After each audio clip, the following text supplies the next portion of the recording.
वज़ीर ख़ज़ाना मिफ्ताह इस्माइल ने कहा है कि इमरान खान ने अपने दौर में मुल्की मजमूई हजम के 79% कर्जे लिए।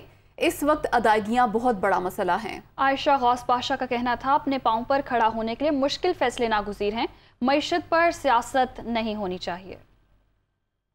तमाम वज़राए आज़म ने लियाकत अली ख़ान से लेकर और शाहिद अब्बासी और नासिर अल मुल्क तक जितने वज़राए आज़म आए 71 साल में, जितना कर्ज उन्होंने लिया है उसका अकेला इमरान खान साहब ने पौने 4 साल में उसका 80% लिया। तो शौकत तरीन साहब ने कहा कि नहीं हमने 80% नहीं लिया, हमने सिर्फ 76% लिया है। तो एक्चुअली वो बात भी सही नहीं है।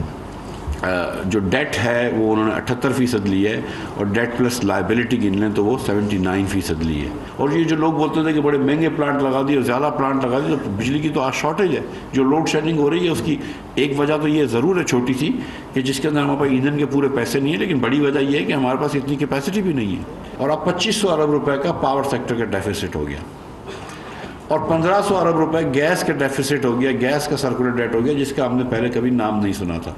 चादर से ज्यादा पैर हम फैलाते रहे हैं और जब तक हम यूं ही करते चले जाएंगे हम अपने पैरों पे खड़े नहीं होंगे।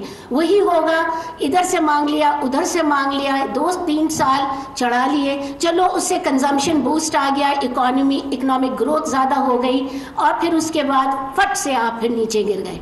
हम सब अगर आज ये सोच लें तो शायद जब 100 साल पाकिस्तान के हो रहे होंगे, हम खड़े हो रहे होंगे एज खुददार मुल्क और लोग हमें हमारी शक्ल देख के मुंह फेर नहीं रहे होंगे, ये फिर मांगने आ गए।